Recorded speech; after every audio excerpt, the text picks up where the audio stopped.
তোমরা কেন এসেছো? তোমরা চলে যাও। আমি জানি তোমাদের এখানে কে পাঠিয়েছে। তোমাদের ওই গ্রামের লোকেরা পাঠিয়েছে না? দেখো, আমাকে আর আমার ছেলেকে ছেড়ে দাও। তুমি এমন কেন করছো? আমাদের কেউ পাঠায়নি। ওই সাধু বাবার কথা মতো আমরা তোমার ছেলেকে সুস্থ করতে কৃষ্ণকায়া নিয়ে এসেছি। পরিরানী আমাদের সাহায্য করেছে। তোমার ছেলে আবার মানুষের মতো হয়ে যাবে। মুখে দেখছি পরিরাজের কথার ফুল ফুটেছে। তার শক্তি কি আছে, নাকি শুধু মুখে সততার বুলি আওড়ানো? আমার সাথে যুদ্ধে এসো, নাকি যুদ্ধকে ভয় পাও? যুদ্ধ তো সমানে সমানে হয়। তুমি তো আগে সমতা ঠিক করো। আর কতদূর যেতে হবে? হাতে কিন্তু একদম সময় নেই। আমার পরিণীতাকে বাঁচাতেই হবে। ওই যে সেই পাতা।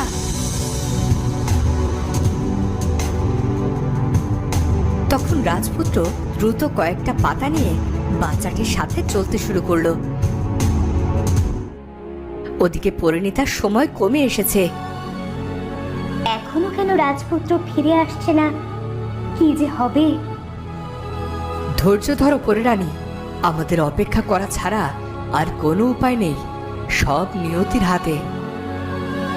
নিয়তির কাছে আমরা বড্ড অসহায়। আমাদের কিছুই করার নেই। সৃষ্টিকর্তার কাছে প্রার্থনা করো যেন আমাদের প্রাণ দিতে গিয়ে পরিণীতার কোনো বিপদ না হয়। আমি কি করে আমার মনকে শান্ত করব? হায় সৃষ্টিকর্তা, যে আমার ছেলের সুস্থ জীবন দিল, তুমি তাকে কিছুতেই বিপদে ফেলো না। আমি যদি কোনো পুণ্য করে থাকি, তার বিনিময়ে পরিণীতাকে তুমি সুস্থ করে দাও। কত জনের কাছে সাহায্য চেয়েছি, সবাই মুখ ফিরিয়ে নিয়েছে। আর যাকে চিনতাম না, সে কিনা নিজের জীবন বিপন্ন করে আমাদের মা ছেলেকে সুন্দর একটা জীবন দান করলো। তখন সেখানে বাচ্চাটা আর রাজপুত্র চলে এলো। হাতে সময় নেই রাজকুমার, তুমি তাড়াতাড়ি পরিণীতার কপালের ওপর পাতাটা ছোঁয়াও। রাজপুত্র পরিণীতার কপালে পাতা ছোঁয়াতেই পরিণীতা জেগে উঠল। আমার আমার কি হয়েছিল?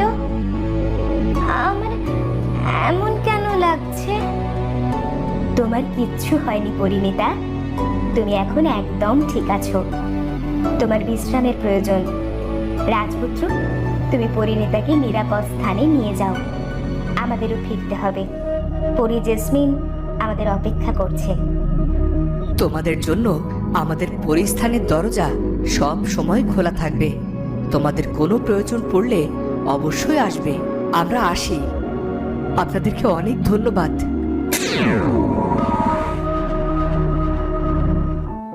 তোমরা তোমরা এখনো এখানে? যাও, তোমাদের গ্রামে ফিরে যাও। নিজের সন্তানকে এমন ভাবে গড়ে তোলো যাতে ও মানুষের উপকারে লাগতে পারে। আমাকে আমাকে তোমরা ক্ষমা করে দিও। আমি তোমাদের মতো পরম বন্ধুকে চিনতে পারিনি। নুন আর চিনি কি চোখে দেখে এত সহজে আলাদা করা যায়? আমি আমি চিরকাল তোমাদের মনে রাখবো। সাধারণ হয়েও তোমরা তোমরা অসাধারণ। আজ আমার কুঠিরেই না হয় বিশ্রাম নাও। কাল তোমাদের গন্তব্যে রওনা দিও। না না না, তা কেন? আমরা ঠিক চলে যেতে পারবো। তুমি যাও। মহিলা তার বাচ্চাকে পেয়ে ভীষণ খুশি ছিল। ওরা চলে যেতেই রাজপুত্র আর পরিণীতা আবারও চলতে শুরু করলো। পথের মাঝে ওরা একটা জলাশয় দেখতে পেল। কি টলটলে পানি! আহা, পানি দেখেই যেন তৃষ্ণায় বুকটা ফেটে যাচ্ছে। রাজপুত্র, চলো আমরা একটু পানি পান করি। চলো। অনেকটা পথ পাড়ি দিয়ে বুকটা যেন একটু পানির জন্য হাঁসফাঁস করছিল। তারা সামনে এগিয়ে গেল, আর পরিণীতা যেই না পানিতে হাত দিল, আর অমনি কিছু একটা ওর হাতে অনুভব করলো। কি হয়েছে পরিণীতা? দেখো না, আমার হাতে সুতোর মতো কি যেন বিঁধে আছে, আমি কিছুতেই সেটাকে ছিঁড়তে পারছি না। দেখি তো, আমি চেষ্টা করে, একটা সুতোই তো, এ আর এমন কি? কিন্তু সুতো কিছুতেই কাটা গেল না। আমি বরং নাগমণির সাহায্য নিই। নাগমণি, আমি চাই এখনই পরিণীতা এই সুতো থেকে মুক্ত হোক। কিন্তু এর পরেও কিছুই হলো না। পরিণীতা আর রাজপুত্রের জীবনে নেমে এলো নতুন এক বিপদ। সুতোয় টান লাগতে শুরু করলো। আমি হয়তো এই সুতোর টানে তলিয়ে যাব। আমার কিছু হলে তুমি তুমি প্রাসাদে ফিরে যেও। আর আমার অনুরোধ, আমার কিছু হলে তুমি সপ্তাহে অন্তত একবার আমার পিতামাতাদের খবর নিও, তাদের সাথে দেখা করো। এসব কথা বলো না পরিণীতা, তুমি ধৈর্য রাখো, আমি ঠিক তোমাকে উদ্ধার করব। এই দিঘির কোনো না কোনো রহস্য তো আছেই।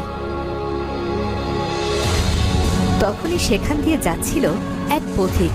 পথিক পরিণীতার এমন অবস্থা দেখে বেশ হতাশ হলো। তোমরা কোথা থেকে এসেছো? তোমরা জানতে না এটা একটা অভিশপ্ত পুকুর। এখানে কোনো জীবন্ত প্রাণী পানি পান করতে এলেই সুতোর টানে সে তলিয়ে যায়, কিন্তু কোথায় যায় কেউ জানে না। এই সুন্দর পুকুরের টলটলে পানি অভিশপ্ত হলো কেমন করে? বহু বছর আগে এখানে বাস করতো এক তাঁতি পরিবার। তাতে সারা দিন তাঁত বুনতো, আর তার মেয়ে ছিল সুন্দরী কনকবালা। কিন্তু কনকবালার সৌন্দর্যই কাল হলো ওদের জন্য। কেন?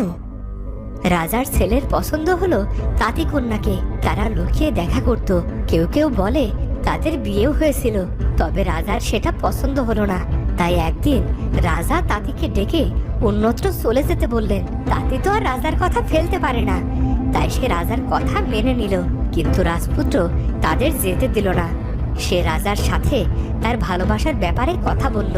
রাজা রাজকুমারের সামনে সব মেনে নিল, কিন্তু ভেতরে করলো এক গভীর ষড়যন্ত্র। কি সেই ষড়যন্ত্র? আর এসবের সাথে এই অভিশপ্ত পুকুরের কি সম্পর্ক? সম্পর্ক আছে, বলছি শোনো। রাজা সেদিন রাতে তাঁতি আর তার কন্যাকে পুড়িয়ে মেরে ফেলে, আর এক রাতের মধ্যেই এখানে এই গভীর পুকুর খনন করে। কিন্তু এই পুকুর যারা খনন করেছিল তারা সেদিন এই পানিতে ডুবে মারা গিয়েছিল। কিন্তু পরিণীতাকে আমি কেমন করে বাঁচাবো? আর এর থেকে বাঁচার কি কোনো উপায় নেই? এটার থেকে বাঁচার উপায় জানে কেবল কাল নাগিনী। সে থাকে দক্ষিণের কালো পাহাড়ে, কিন্তু তাকে পাহারা দেয় দুটি দৈত্য। যদি তুমি দৈত্যদের চোখ এড়িয়ে সেখানে প্রবেশ করতে পারো। তাহলে তাহলে কি হবে? আমি কালনাগিনী থেকে সাহায্য পেয়ে যাব? না না, সহজে এই হিংস্র কালনাগিনী তোমাকে সাহায্য করবে না। তবে ওর মুখটা ঘোমটা দিয়ে ঢাকা। যদি তুমি কোনোভাবে কৌশলে ওর ঘোমটা তুলতে পারো, তাহলে ওর চোখের মধ্যেই তুমি সমাধান পাবে। দয়া করে আমাকে সেই পথে নিয়ে চলো, আমি সেখানে যেতে চাই। আমি যে কোনো কিছুর বিনিময়ে আমি আমার স্ত্রীকে বাঁচাবো। তুমি ওইদিকে এগিয়ে যাও, শুরু পথই তোমাকে সেখানে নিয়ে যাবে। তবে সাবধানে যেও, ওখান থেকে কেউ ফেরত আসে না। তোমার কিছু হবে না পরিণীতা, আমি তোমাকে হারাতে দেব না। তুমি শুধু আমার ফেরার অপেক্ষায় থেকো, চলি। তোমার হাতে সময় মাত্র 6 প্রহর। সূর্য ডোবার আগেই তোমাকে ফিরে আসতে হবে, নইলে তুমি চিরদিনের মতো তোমার স্ত্রীকে হারাবে। আপনি কি একটু আমার স্ত্রীর খেয়াল রাখবেন দয়া করে, যতক্ষণ না আমি ফিরে আসি? বেশ, তাই হবে। আমি তোমার ফিরে আসা পর্যন্ত অপেক্ষা করব। হায় সৃষ্টিকর্তা, আমার জন্য রাজপুত্রের বিপদ। তুমি তাকে রক্ষা করো। আমার যা ইচ্ছে হয়ে যাক, শুধু তাকে সুস্থভাবে রাজ্যে ফিরিয়ে দিও।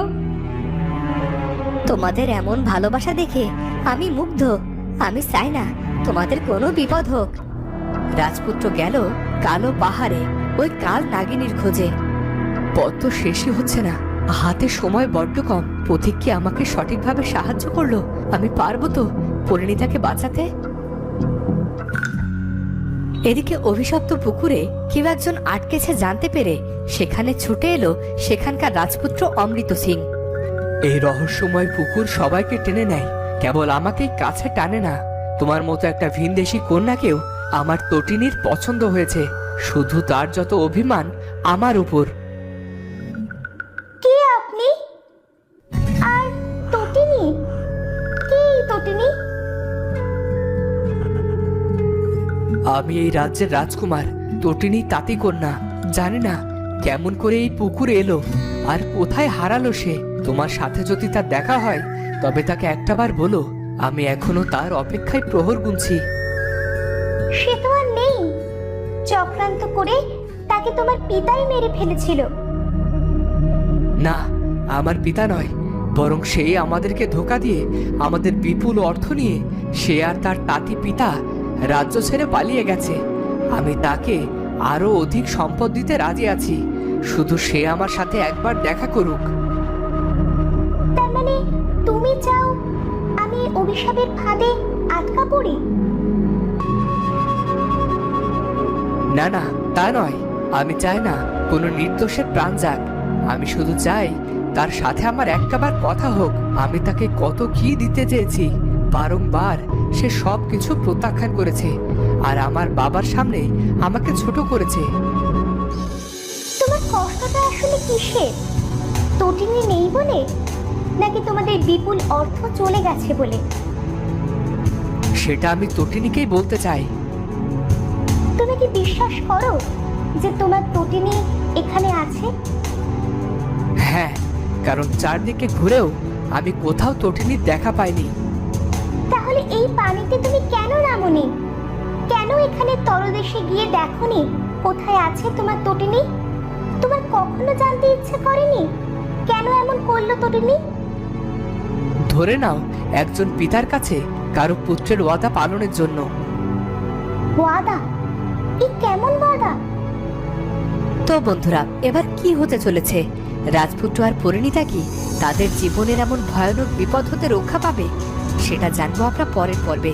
আর আজকের ভিডিওটি ভালো লাগলে অবশ্যই চ্যানেলটি সাবস্ক্রাইব করে বেল আইকনটি বাজিয়ে দিও। দেখা হচ্ছে পরের ভিডিওতে। ধন্যবাদ।